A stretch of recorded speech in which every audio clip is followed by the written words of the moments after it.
Okay, I did some research on Marc Chagall. Oh, she's okay, maybe later. She's coming. She's coming. She's going to join.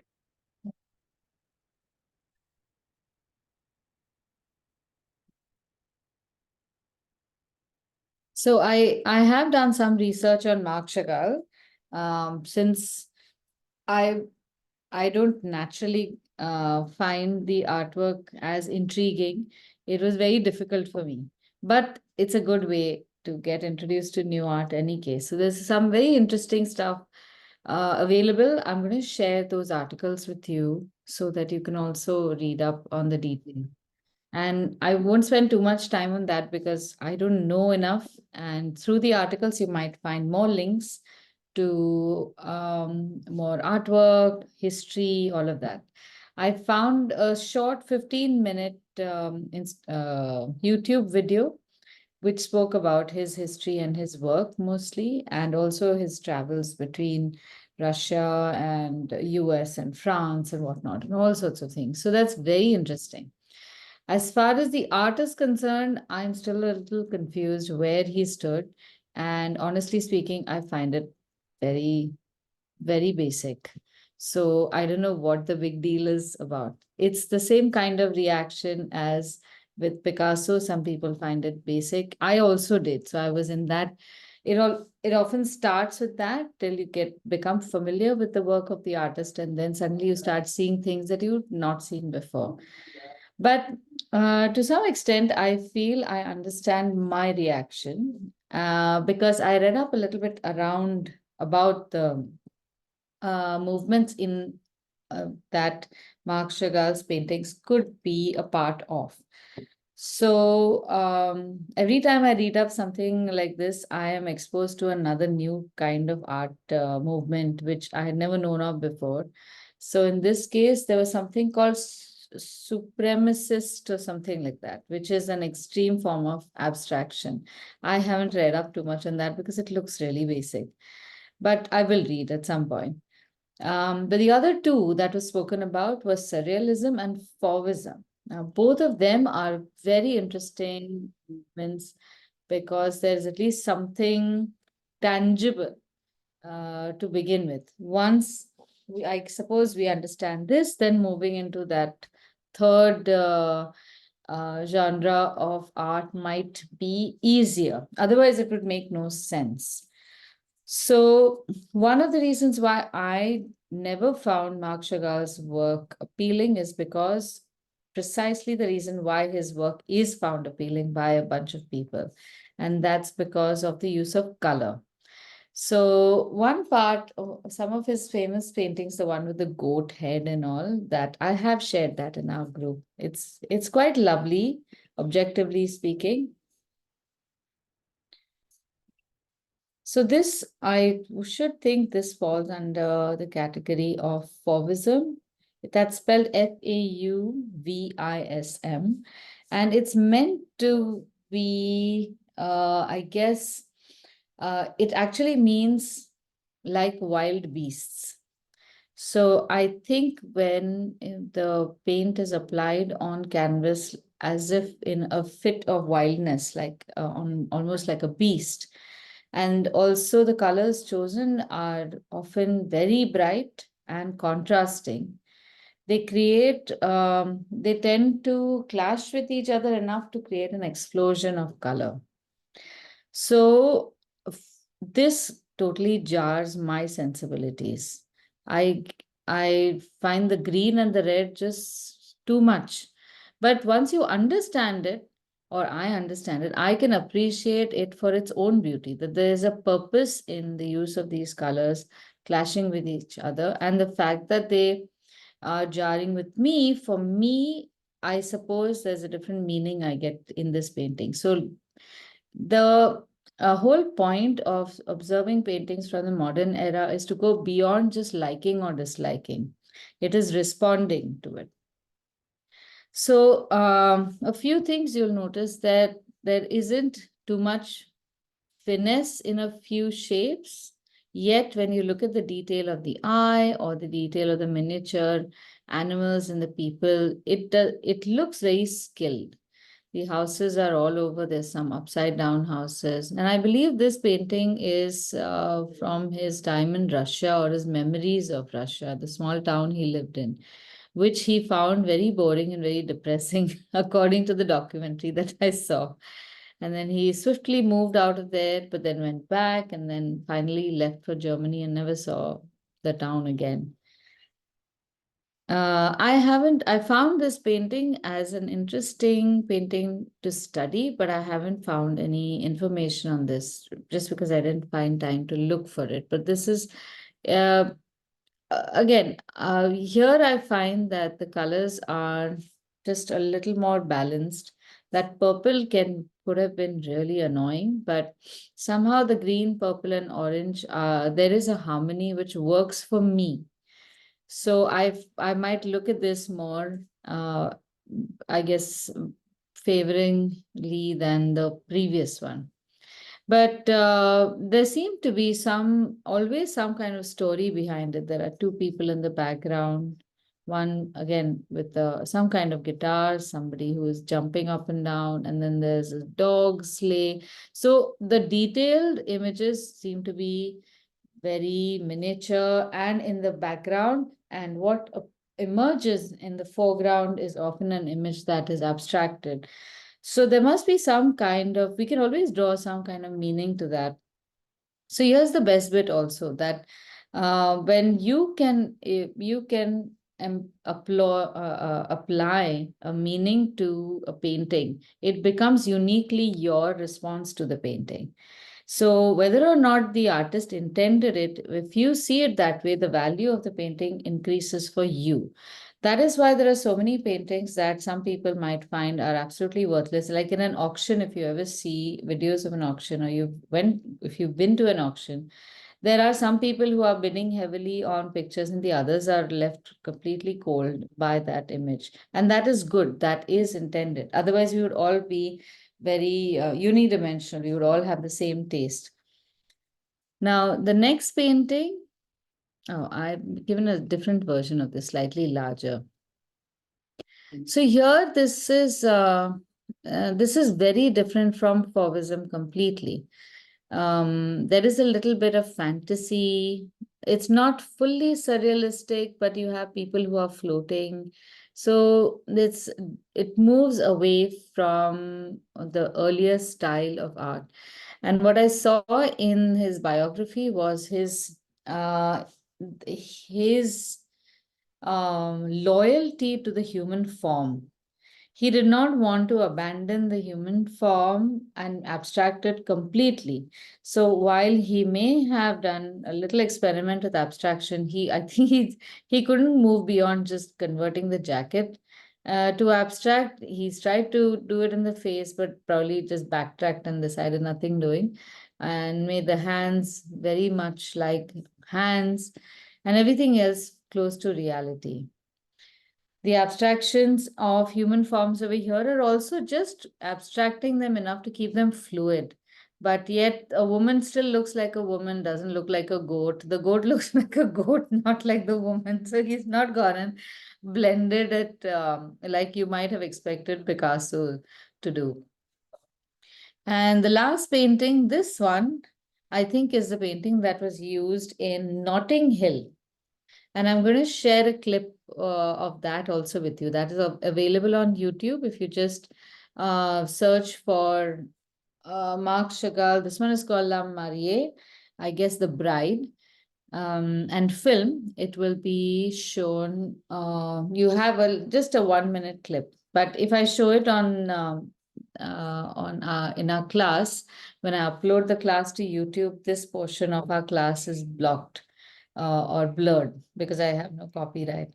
So I'll just share it separately and you can watch it on YouTube separately. Right. So my question to everyone was, would you like to recreate one of these paintings, either in full or in part? As we had done the Picasso painting, we can make a small section on our page if you want, you can recreate the whole painting, or you can recreate the painting in like a small part of the painting. Even that works. So, for example, let me just go through some of the paintings again, and I can give you some suggestions.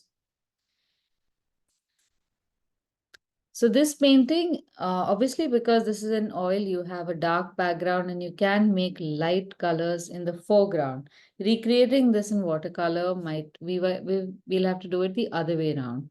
Like the glow or the halo around these figures will have to be left white, and then you go into darker shades. That's if we're doing watercolor.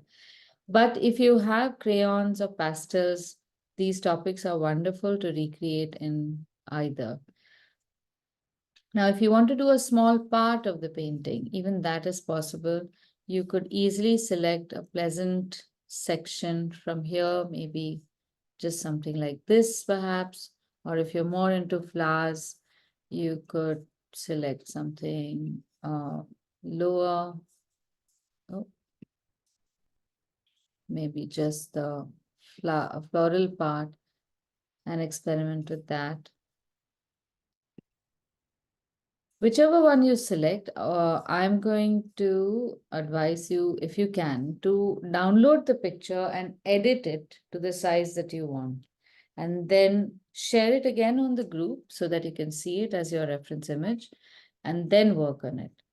So maybe I can, I don't know if I can show you on screen how to do that.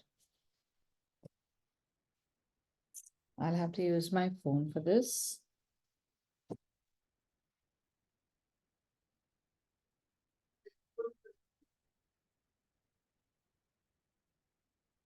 So here's our group, and you can.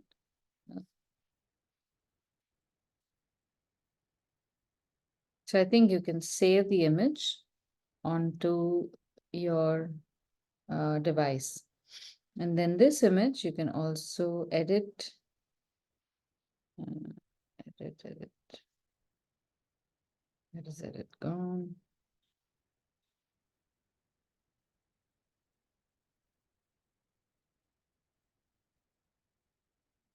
Edit.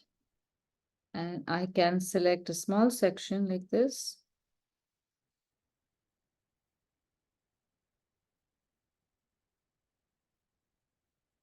And because I've edited on WhatsApp, I can just send it. So then I can see this image itself as my reference image. And the previous image will also be available if you want to get more details. Plus, this image will be saved on your phone as well, on your device.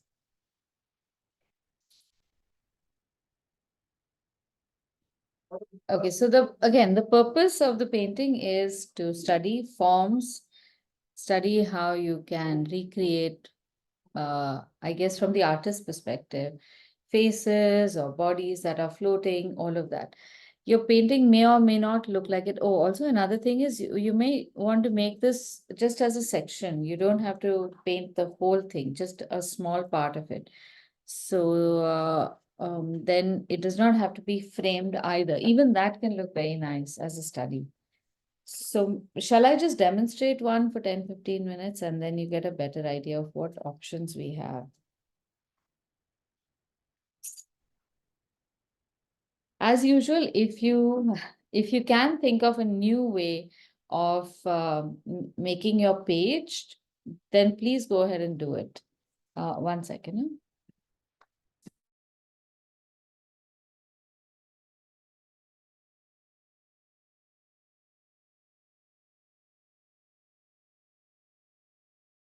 Sorry, I joined late, but doesn't that first one remind you of Fiddler on the Roof? The second one, this purple one, yeah? The purple coated fellow, Maybe. it looks as if they've taken the pictures advertisement from his painting. It could be. This is so Fiddler. I mean, Exactly. that's why I know I'm Jewish, so it all does Exactly.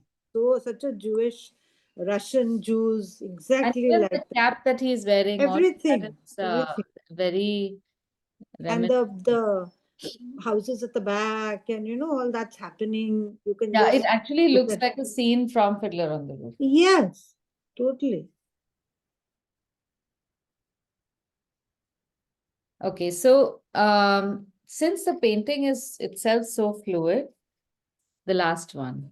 This is what is the name of the painting? This has a very nice name also, very poetic. It's called The Red Sun, Le Soleil Rouge. So it could be interesting to also make those two figures like this. I'm more interested in making the figures. So I could make just the flowing figure across my page.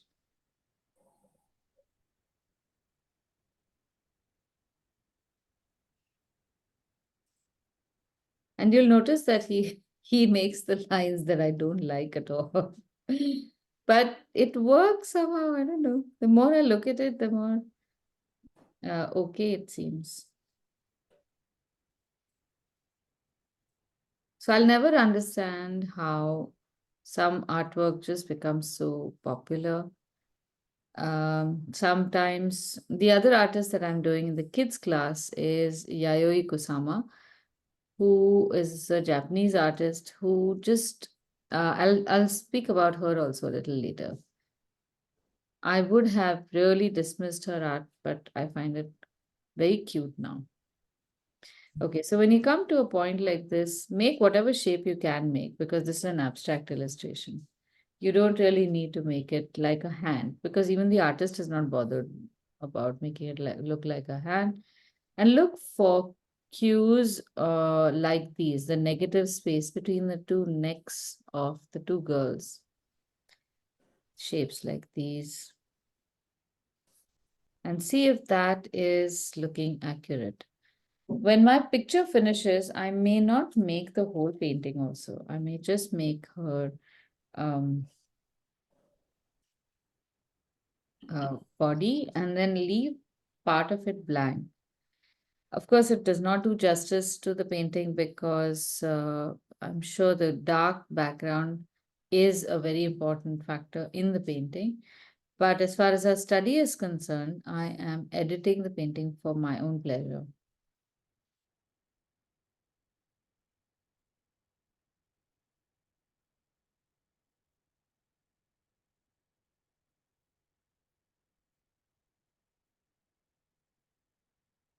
The paintings, this painting, in fact, reminds me of the a children's book called the Madeline series. I don't know if any of you have come across that. I will show you some images.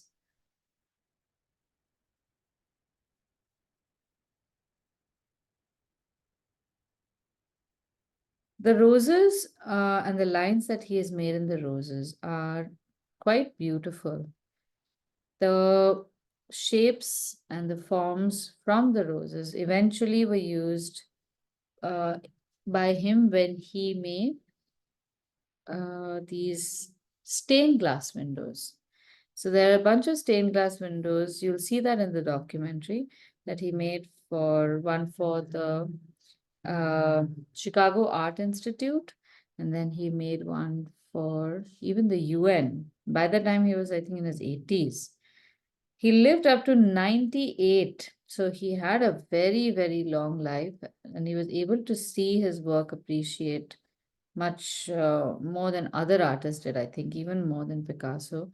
And because by later in life he became so much more sought after, he could indulge in a lot of projects which otherwise might have been difficult or did not come the way of many artists because they just died at a regular age. And this fellow just went on and on. So I could The also. other thing is, at this hand you're drawing, I mean, it's so strange. He's got two hands here. One is so vague and one is so beautiful. These two, right? These two, that green one is, ridiculous, Yeah, looks like part of the plant. it And the does. yellow one is so beautifully done. Very true. Now, if I'm drawing the sun, I have to draw this person in the sun also. How interesting. So I think here, this is the point where either people will lose their minds or just enjoy art for as a diversion.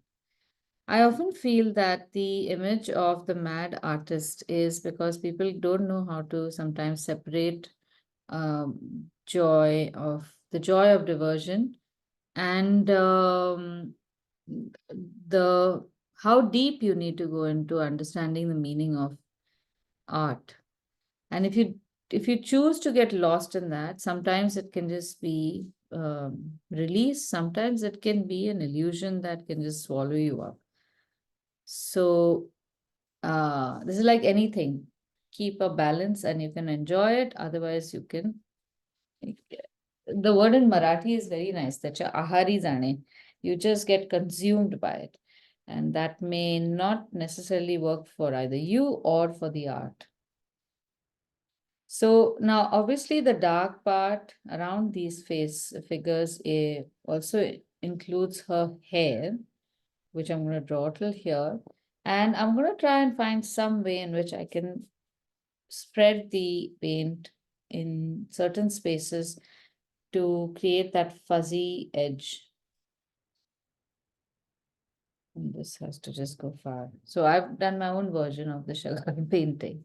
I've not made the facial features right now because I want to first fill in the color, give it that effect, and then try to attempt the face, maybe even in pencil or color pencil so that I get that smudgy line. Okay, do you want to give it a shot? Yep, I think I'll just do the top half of it without the You can do roses. that, or you can also do the first picture, the goat or the green. Goat. No, That- no. The goat is a bit much. The fiddler on the roof is still, you know, a little Still better. But doable, yeah.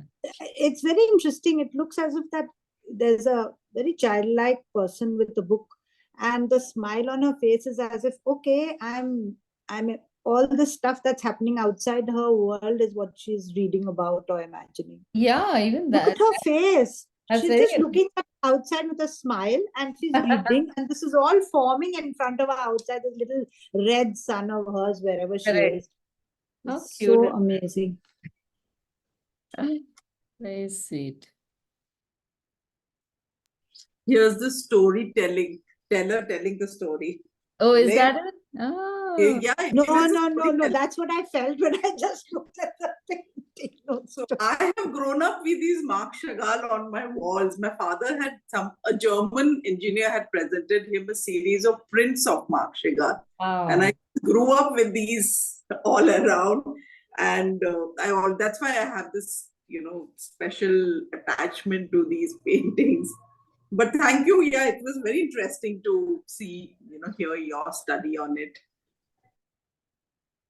I love doing this. You give me an artist and I'll go all out. Even if I don't like the art too much, just to find out why I don't like it. It's good.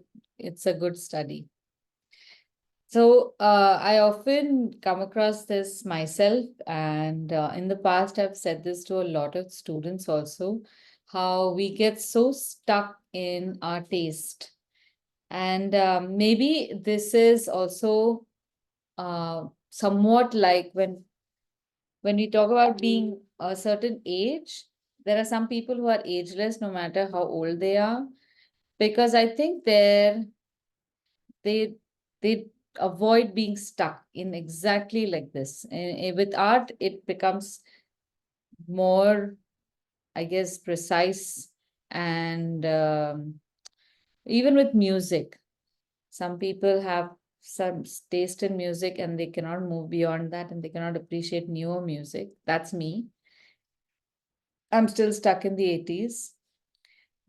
But if you don't allow for new sound, then that sound also is it's a reflection of things that are happening today, of responses of people. Song is also expression by people of stuff happening today. You can't completely reject it. So I try very often, thankfully, because I have girls who are still now exploring new music. Once in a while, they play something, but even them, I feel in one way I'm happy, in another way I'm sad. I've groomed them to exactly like the same music that I like. So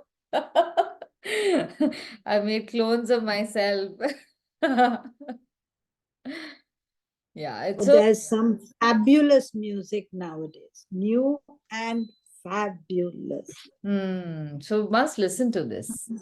Listen to And different just like in languages our too. era, there was 70% bad music and 30% good, which just carried on till now. And everybody thinks everything was good music. That time also we had rubbish. Oh, we had But rubbish. so just like that, there's a lot of rubbish. But Correct. sometimes, there's a gem. Mm. There's some, I've forgotten the name of it, but there's a song which became the national song of, I think it was Sweden or one of these. And I was wondering why. And when I heard it, it's so catchy and so wonderful. I'll figure that one out because my memory of names and places are very bad. But that music was so good. I realized, my goodness, no wonder everybody was so stuck on it. So lots of electronic music also, which is wonderful. Really? And each of the Oh, tracks goes on for at least like an hour, 2 hours. oh my God. So that is what I Super music. this thing Hmm. electronic. Just because I possibly haven't exposed to the trashy stuff. So I don't I mean I'm not looking forward to it. But I can imagine that some of it might really be good. We just reject the whole Yeah. with the bathwater. Especially when you're going for a road trip, Ah. that electronic music helps you drive. Literally. I've seen it in action. It's a steady, wonderful beat, and nobody's going like, crazy on the road. How Helps. interesting. Oh, good perspective. I think painting this is going to be super fun because we can be very free. That's it. Wonderful. I think, yes, it will be fun because at least we don't have to do something that is very exact, no? We have Yeah, a little bit of freedom. correct. I And am also sorry. going to advise you to try out making strokes with brush paint which is a little dry. Allow paint to be a little textured like this, almost like a small child painting who doesn't really know about consistency and paint how to apply with the brush. And of course, please use old brushes for this if you can. The stuff that you don't mind spoiling. Well, just my masking tape was pretty bad, so I tore off a bit of my page on the Picasso thing. I think I'll Oh, have to get. Yeah, well, never mind. It's not that great anyway. So, but I'm sending you my picture okay. and a bit of the cloth that I had done last class. Okay.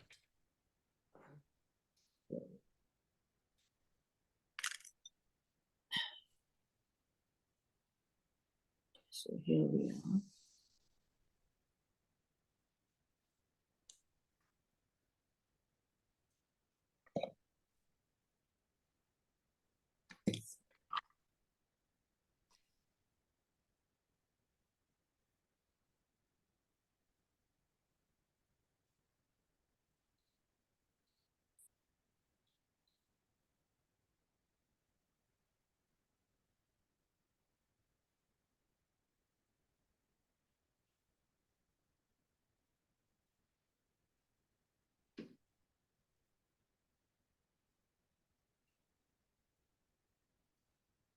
I feel sometimes I'm very stuck up about color use, but I really enjoy these paintings also once in a while, just freely flowing. I would never have done this.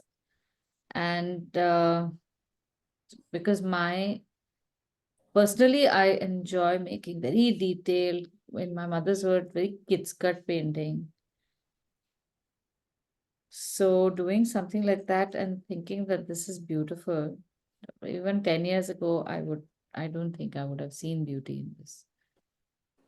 So I myself cannot understand how the transition took place, uh, which is very interesting.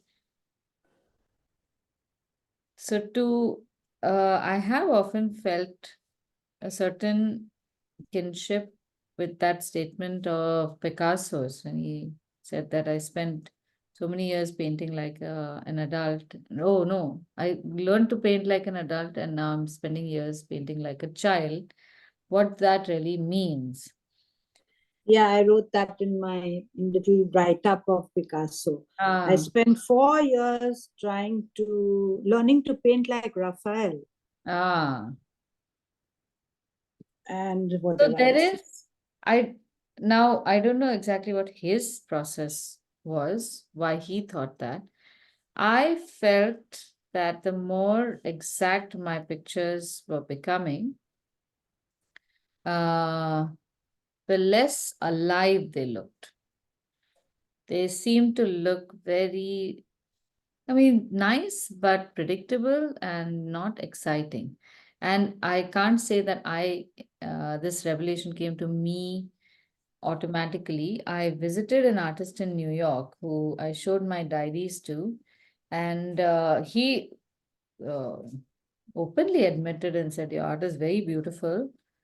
And he has his own art school, and his art technically could not be as good as mine for sure. But it was very beyond that one dimension, there was nothing to it.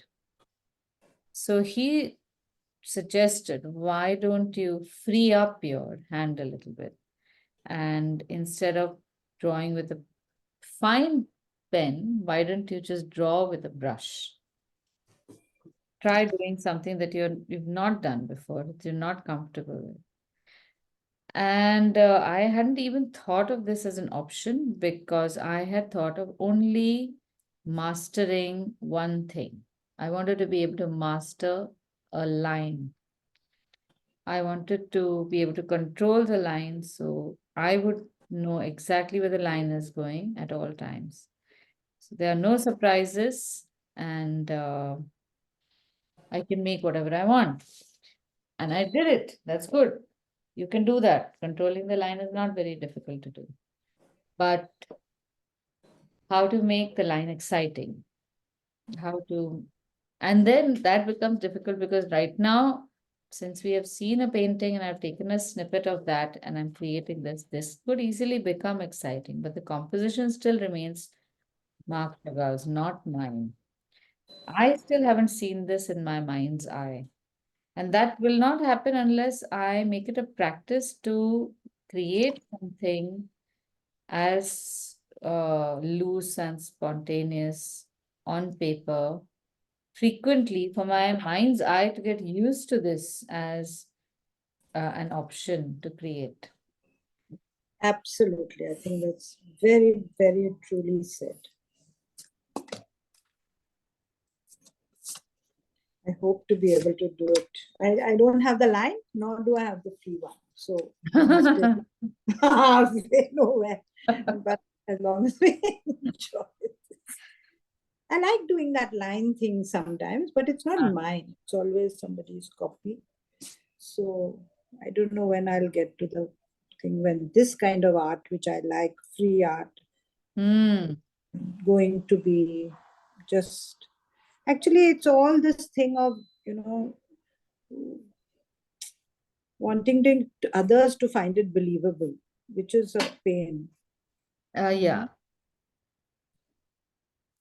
But I want you to be able to recognize that my painting looks like something. Right. That is the big problem. So here's my take on it.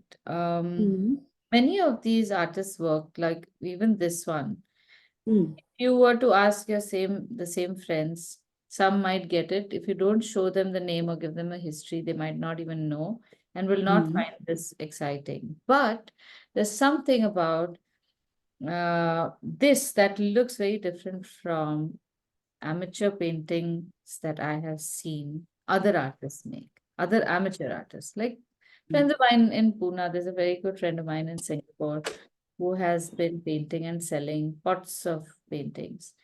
But whenever the one time that I did see her when she was staying in Bombay, she we had a college reunion and she took all of us into her studio and said, "Look at this.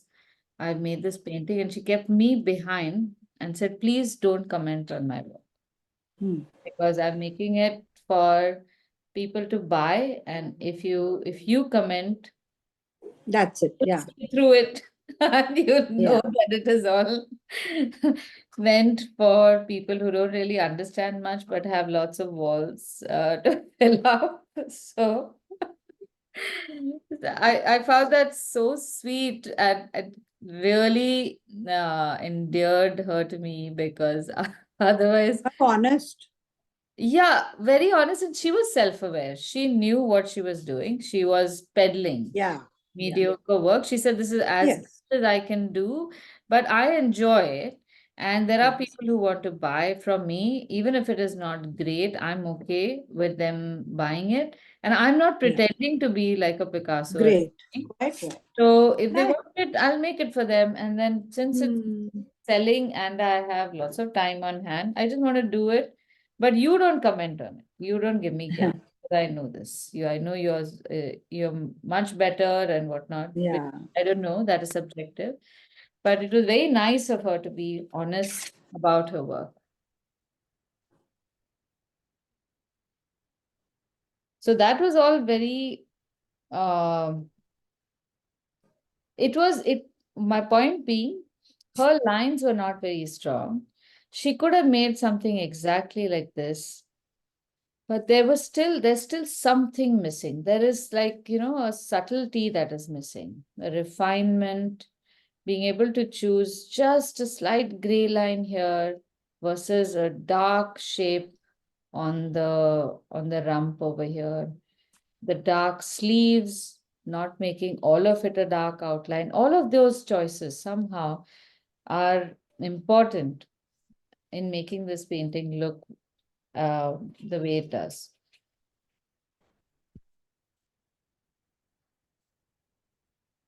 So I'm painting a base coat in this. This is going to be my base coat. And then I'm going to pull out my color pencils and do some color pencil work on this to create the smudgy lines.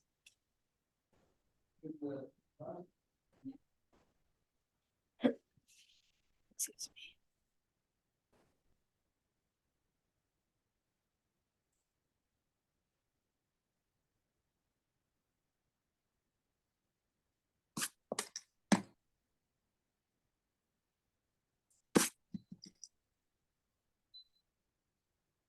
Now I have a huge set of very fancy color pencils, which me being me, I've reserved that for God knows which project when I will be able to do it. I have Use them. I've got a small set of 24 shades Camlin paints for some 300 bucks. The other kit is some 17,000 rupees and it's not used as much as I use this. Oh, I know. me. Always saving up. God knows for what. Yeah, I don't know. I think this just comes from uh Being deprived frugal. childhood. Very frugal childhood, I would say. Yeah, Deprived. that's it. It's very difficult now to open up and waste and just use. And Yeah, when we're dying, we'll say, "Oh, my color pencils are there. I wish I'd used I them." know. Disgusting. Okay, so yeah, here I'm creating the smudgy effect with color pencils. I won't be able to make the shapes like oil paint, obviously. So I'm not even going to try. I will make it just scratchy, make multiple colors. And at some point, I might even go over some of these lines with watercolor.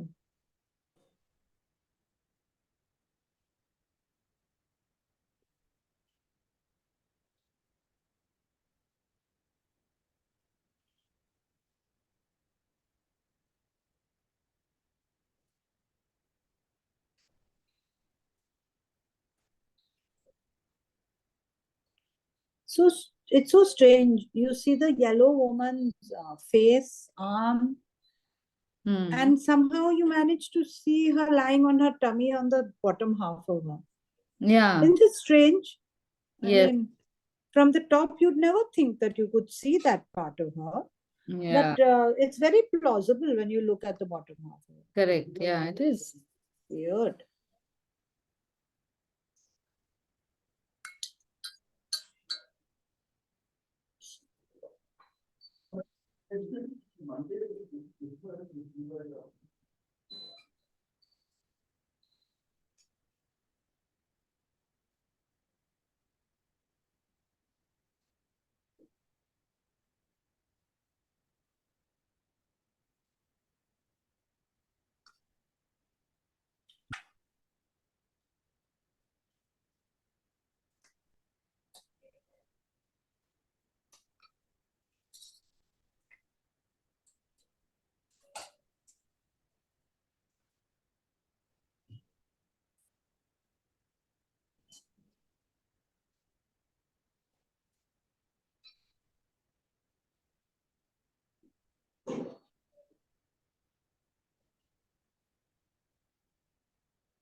So yesterday in our children's class, we did the paintings of Yayoi Kusama. She's a Japanese artist. She's 94 years old. She's exhibiting in Bombay right now at the NMACC. And if you get a chance to go and see it, her work is very different. And again, if you look at it without any background, it comes across as rather silly. She makes pictures like this. This is an unfinished image of yesterday's class. What I made in a pear shape, she makes as a pumpkin. And the various segments of pumpkin are filled with this texture. One line of large circles and surrounded by diminishing lines. So this is almost like that Doppler effect. And then she's got these huge flower installations, which again have dots.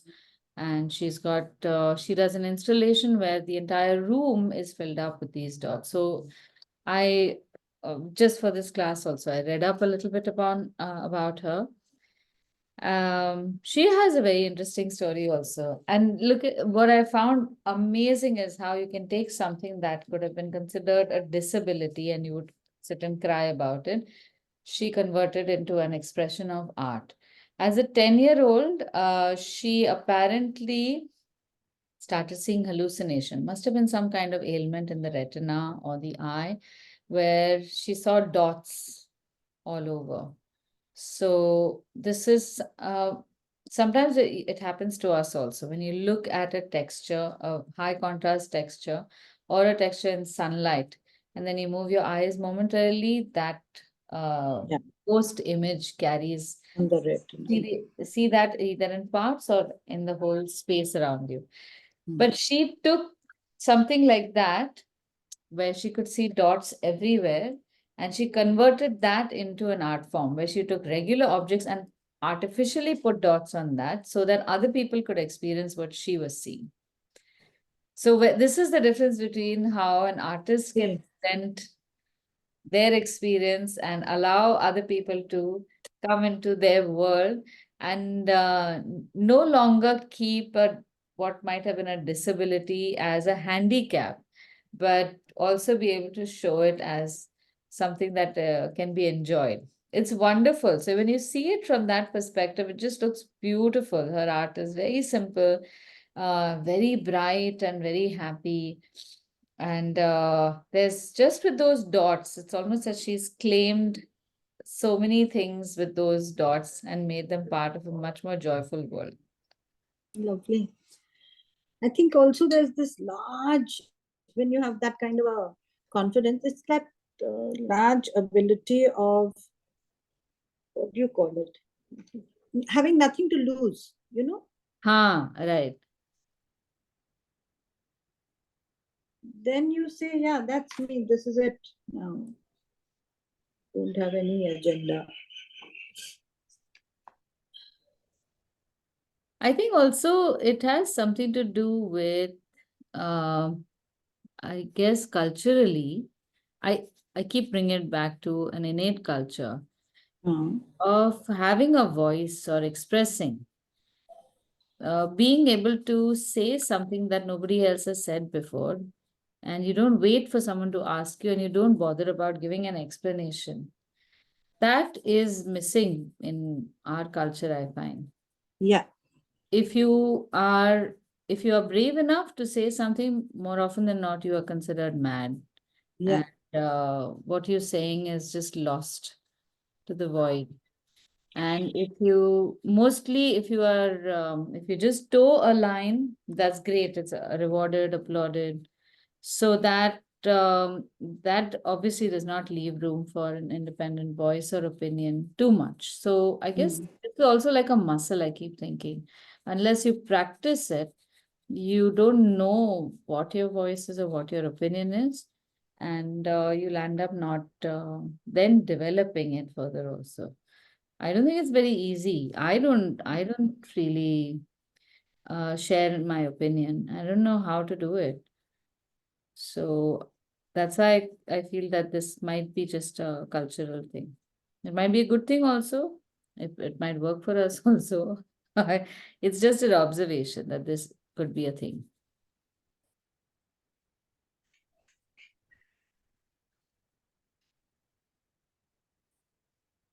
Okay, now the best part here is going to be that we don't have to stick with any one direction, or we don't have to create a finesse in our art. That might be such a relief after all the other stuff that we've been trying to do.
The details on this part are being made using the close-up image that I've shared.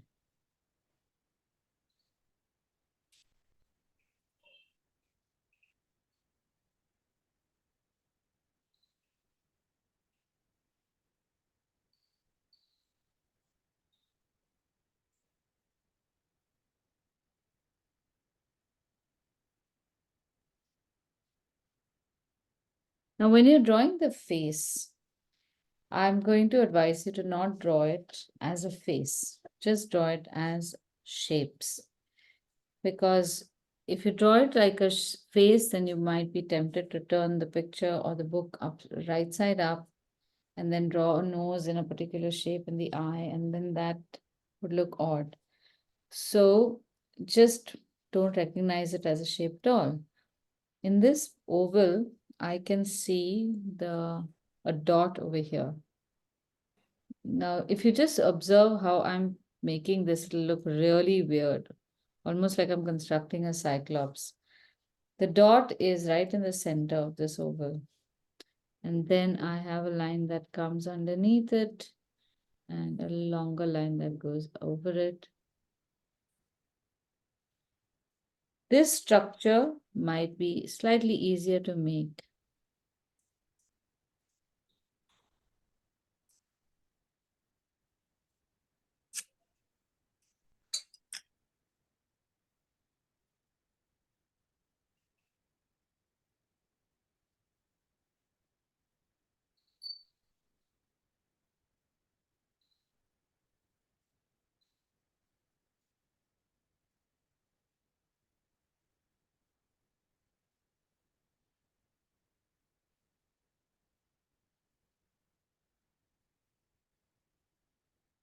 So Marc Chagall lived mostly in Nice eventually.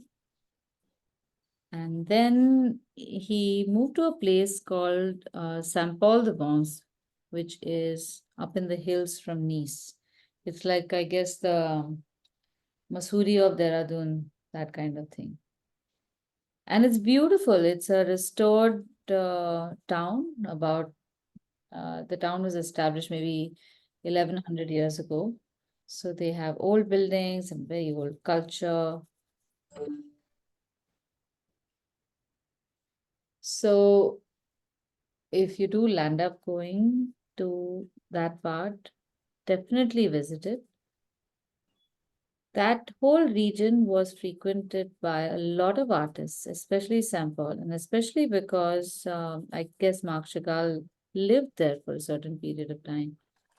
So Picasso and his cronies have been known to have visited. And in itself, the town is absolutely wonderful. Even if it wasn't famous for these artists, it's really, really charming.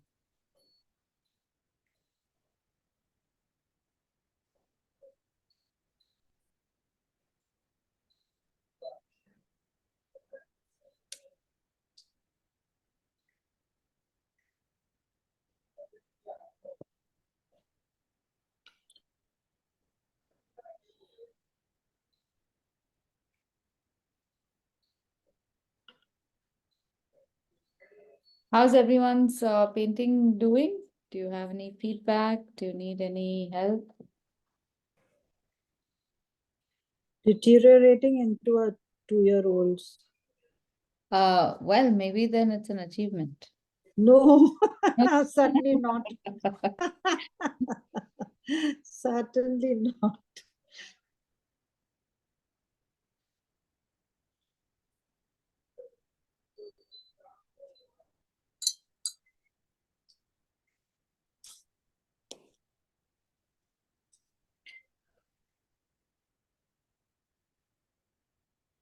What is that brown hair on her, the yellow lady's shoulder, the other woman's hair? This one's got green hair. Yeah. And this part, this is not hair also, I think. It's just a shadow. Can't On see. her back, is it? On her back. Yeah, I don't think it's hair. Oh, okay. In fact, I don't know whether it's a he or a she also, because they are wearing a suit. I know. Looks like some kind of a modern angel. Could be, yeah. Neither he nor she nor nothing. Hmm. Or this could be a gay wedding also. Oh. It didn't look like too much of a wedding. The woman in the Oh, yeah, she's the not. Oh, topless woman is looking rather sad. she is And looking this one sad. has got, this kind of arm around her kind of look. That's true.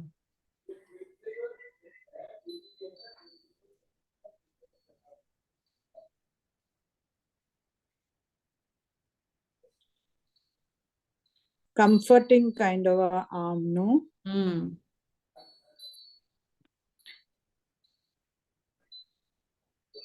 Maybe that one didn't want to get married in the first place. Maybe.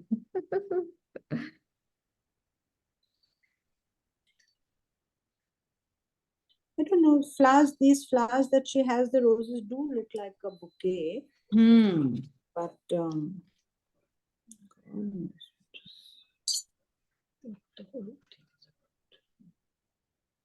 Okay, I'm going to show you the pictures of this book. Just look for the book. Madeline.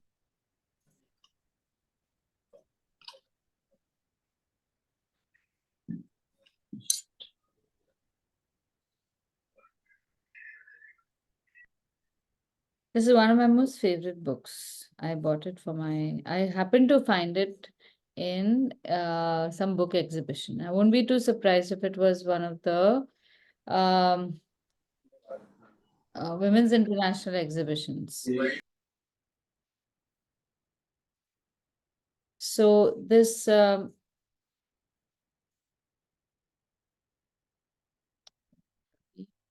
I have to share screen. Sorry.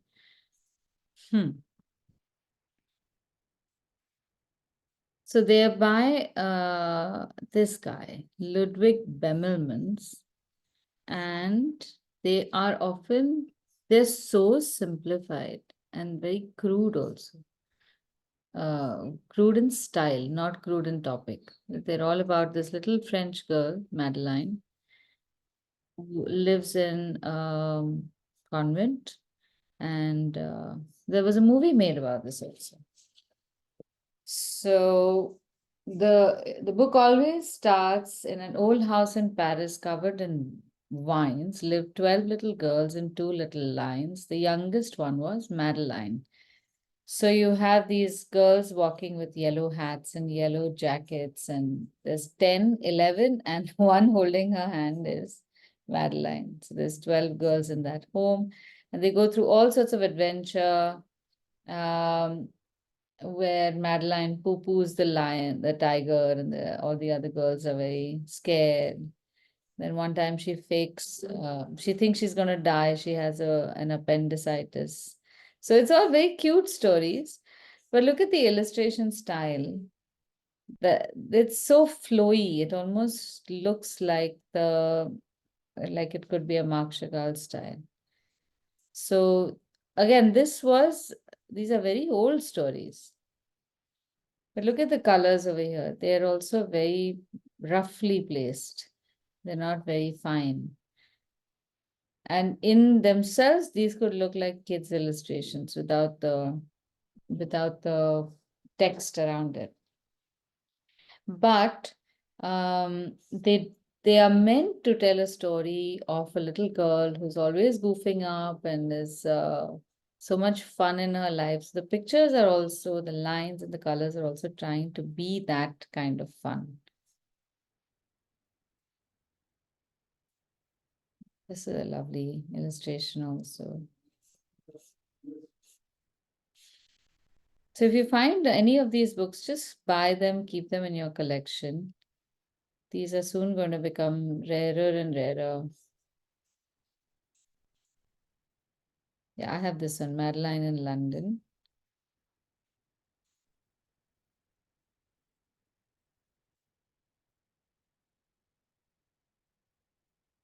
Ludwig Bemelmans is the guy. I'll share his name.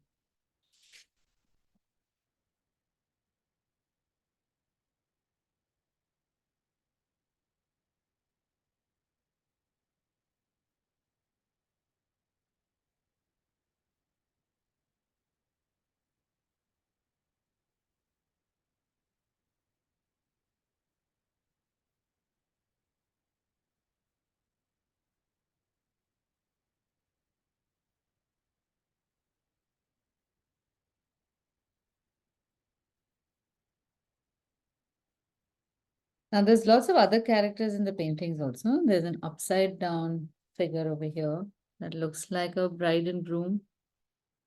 So, too many things happening. Maybe this is a dream.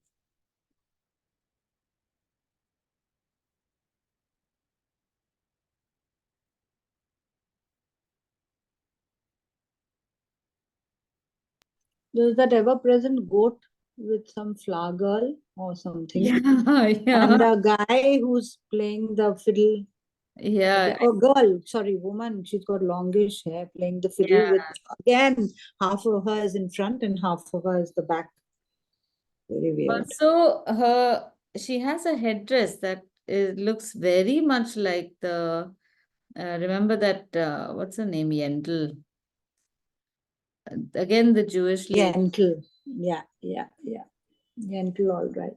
And there's a red chicken with a candelabra. Yeah. What is that? The couple have got a watermelon slice on their heads on top, or what? Or is it an umbrella? God only knows. No, no. You know what? If we turn this upside down, I think this will be. This is probably a marriage procession. Don't they carry chadar-like thing on four poles at weddings? In some cultures. Yes, yes, the Jewish ones certainly. They Yeah, have four poles with under which they stand, correct. So and this could be that's married the but upside candelabra. down. That's the yeah, totally. Got an umbrella, all right. See, Yep. it is like Hmm. that, and it it does look like a watermelon. How cool! Maybe that's his dimension is up and down together. Hmm.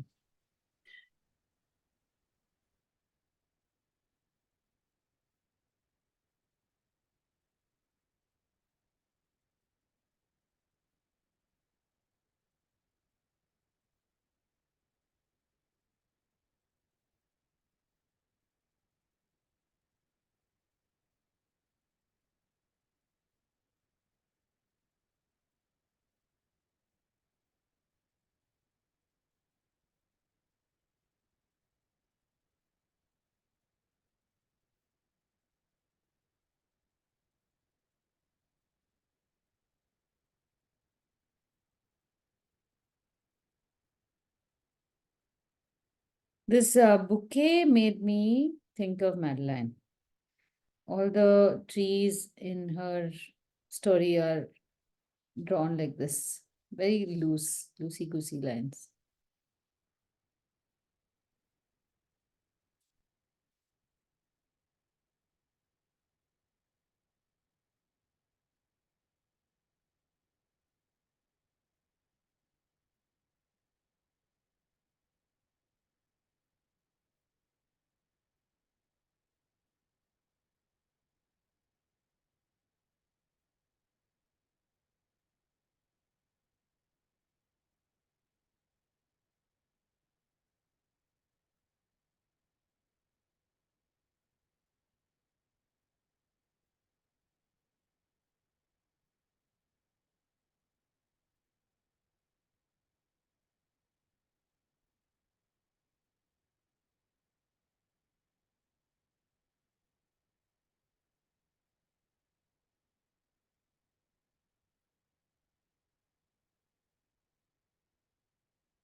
In keeping with the casual line work, I am also writing his name slightly deliberately imperfect with lines which tend to look a little rough also. And the last name, I want to write it like his signature, but I'm gonna make it like thick lines, double line.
And in this space, we can write little text about the painting and about our own impressions.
There aren't many articles forthcoming of this painting, by the way.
Okay, so till I find more information, I should just leave it with the title.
Vidya, I can see your painting. Is Vidya here? Or they both left? Okay.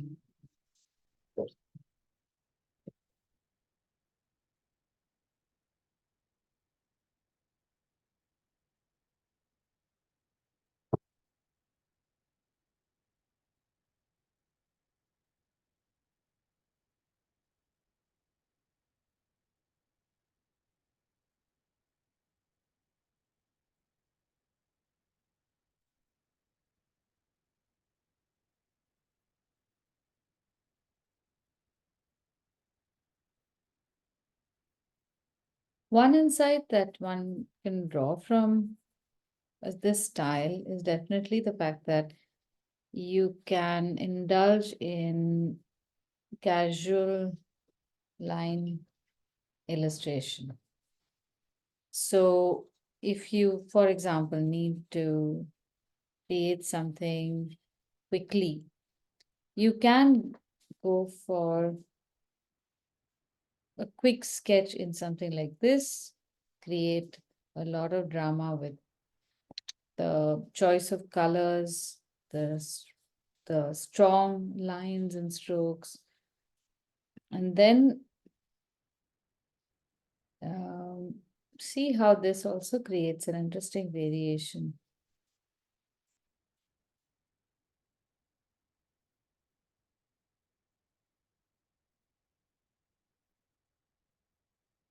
So if you need to make a painting, say, of even a food illustration for that matter, what is the harm in creating um, an artwork which has very dramatic looking fruit, like tomatoes that look like angry tomatoes or excited tomatoes?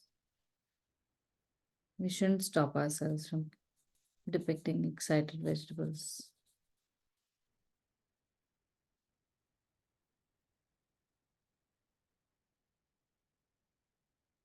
Now, since this painting has very little artwork shown or information available, this is the perfect opportunity to write our thoughts about the painting.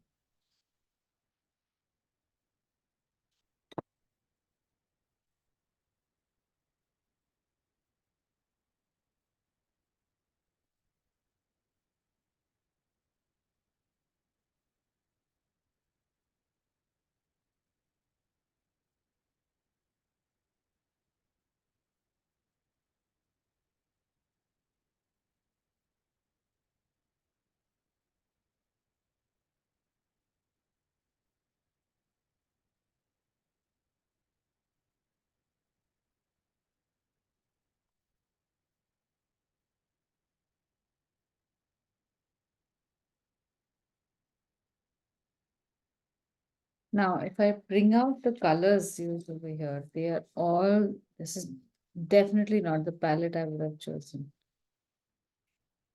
These are the colors I used. They're very,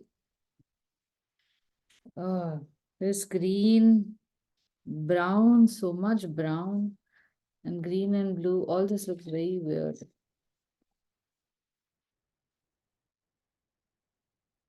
So my palette would have been maybe just this, maybe a black, maybe orange also is fine.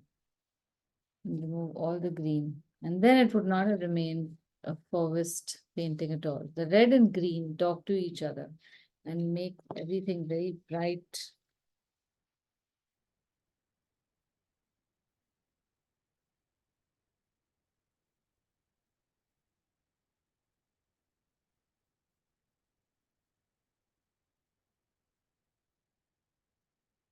It doesn't look so bad after all.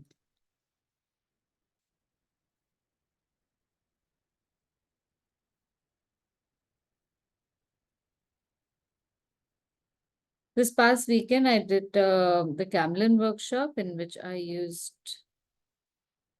our truck art to make postcards. And I don't know if I mentioned it in this class. For many years, I found that such gross art.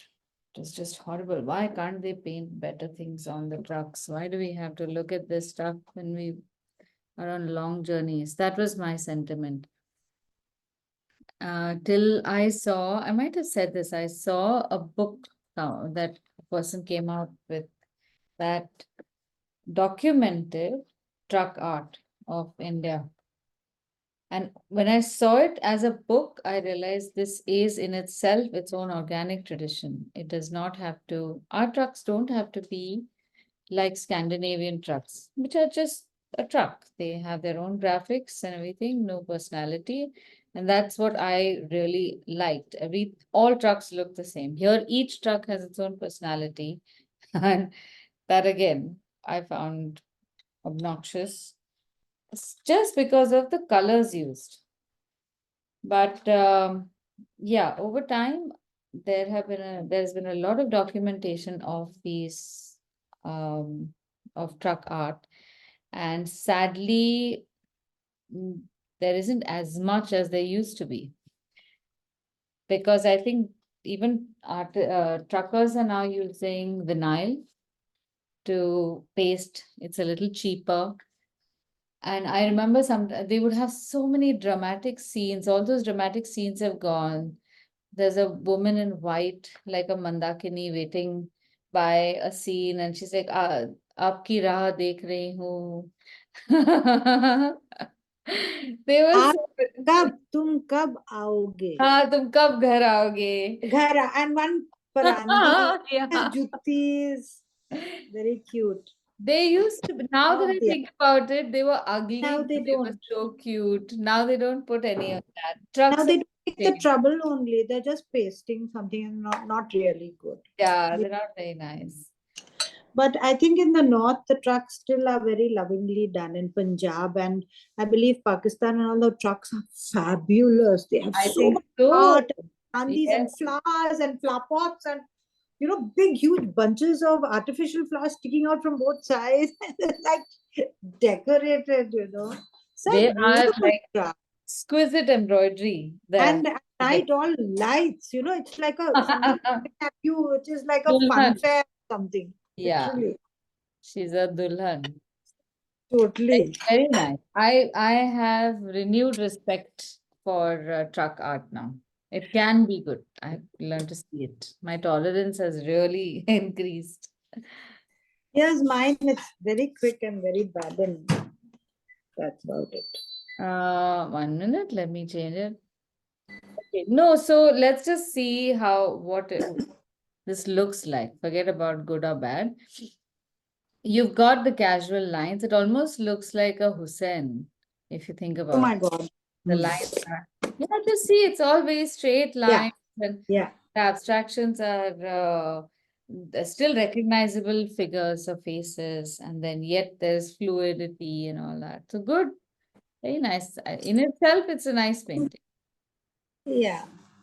Next time, maybe with a little more patience, I'll do it with the color pencils. No, crayons will be very nice. Pastel. Crayons will be Little, very good. I think we yeah, should all just pick up. little more trouble. Yeah. I just need to take a little more trouble over this. Did you see my Picasso? Uh, 1 second. It's on the group. On the group. Okay, let me see. Ah, yes, nice. This graphic itself is wonderful, no? What do you think? I love the hat. And she's so gorgeous. So what I got from that was a little bit that I've written about him being childlike. And why you have to be really good to be childlike, I mean, it's not easy.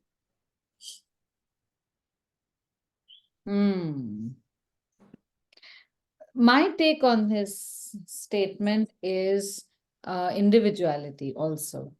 So there's two things, spontaneity and individuality. Many years ago, it was due to this statement also, and I was mulling about it, when I thought that all students who go to art college are all taught the same thing. Like every school, all kids are taught the same thing because they're all being molded as per the requirement of whatever society, industry. So we are pushing even students into art with that mold in place. So they get squeezed through that mold, and on the other end, all of them have absolutely equal skills. And I was saying this to a student of mine who wanted to learn art but did not have, said, I want to do something original. You show me everything. I want to be perfect at everything. So I told her, what you're missing out on is the fact that you have a style. Right now, with what you think is an inability or a handicap, you are able to do whatever you do, and that is a style. It's going to be so difficult for you to hang on to that while you're perfecting everything else. If you don't recognize that that is who you are, and it shows in many ways, and more often than not, it shows up in what we would consider mistakes. Because while we are trying to make something as perfect as the reference image, something else is happening, which is an innate nature. The way you use color. Sometimes there are people who use very bright colors. Sometimes they use very pale colors. Their hand just cannot add more shades. So that is something that comes innately, that must be recognized. It's much harder to do that, to recognize what is innately yours and stick with that. It is very easy to pick up and work towards a higher skill. At least there is a process, only time. Time is the only factor, and practice is all you need. It is going to happen. But returning back to what was your innate style is near impossible because you can't even remember what your motivations were since they were so spontaneous and unconscious. So that was one thing that also I thought was significant. It's good when students realize this because then you don't see your mistakes as mistakes. You see them as one window, a crack in the window to who your style is. And then you can pursue that further with more open-mindedness rather than trying to shut that and not have even a sliver of light coming from there onto what you think is going to be absolute perfection.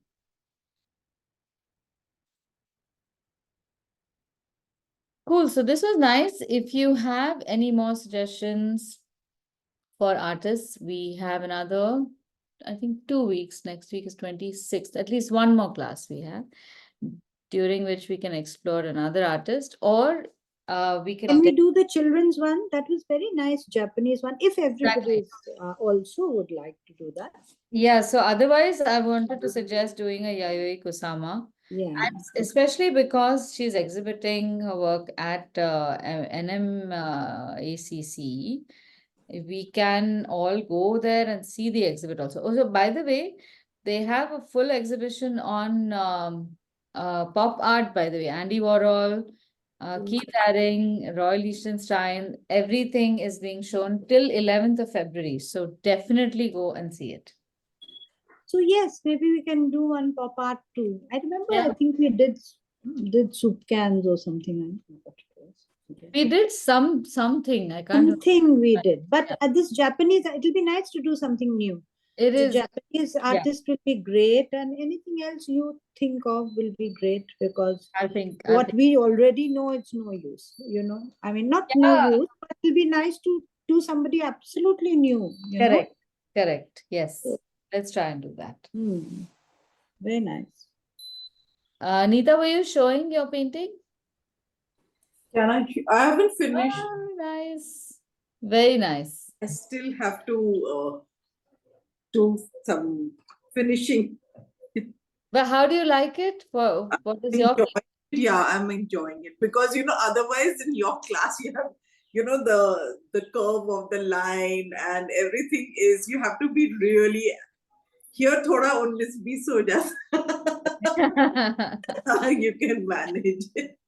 No, Yeah, but it's still, fun. but still, in spite of that, yours came out very nice, Aditi. In spite of just I being that is I love doing this.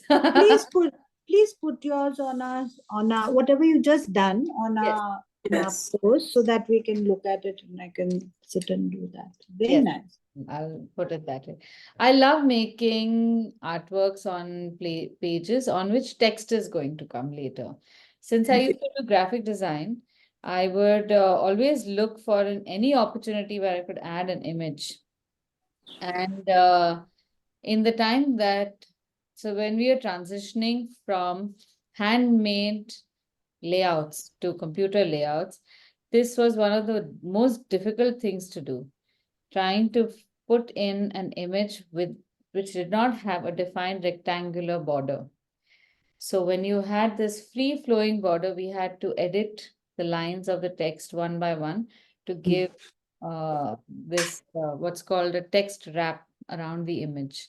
And eventually the softwares grew up and started giving that as well. So when I write text over here, there should be some. I will be writing it only in a form that comes all the way to here, then here. So this is called text wrap. So there will be a space around the image which will not be touched. And that can be a very organic shape. It does not have to be.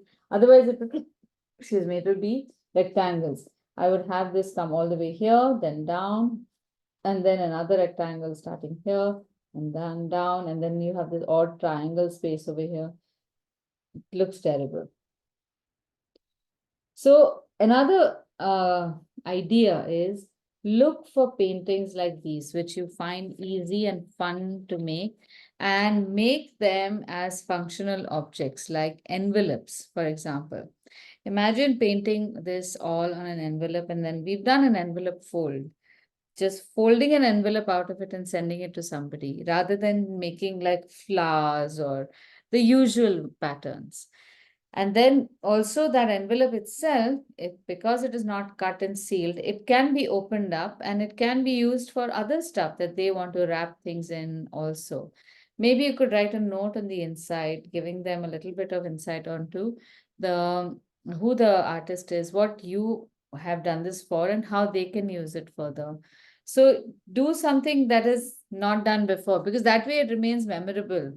They'll always think of this, and then maybe it's like a pay it forward. They might do it for somebody else as well. Okay, cool. All right, so I shall see you next week. Bye, everyone. Yes. Bye bye. Thank you. Thanks, bye. Thanks.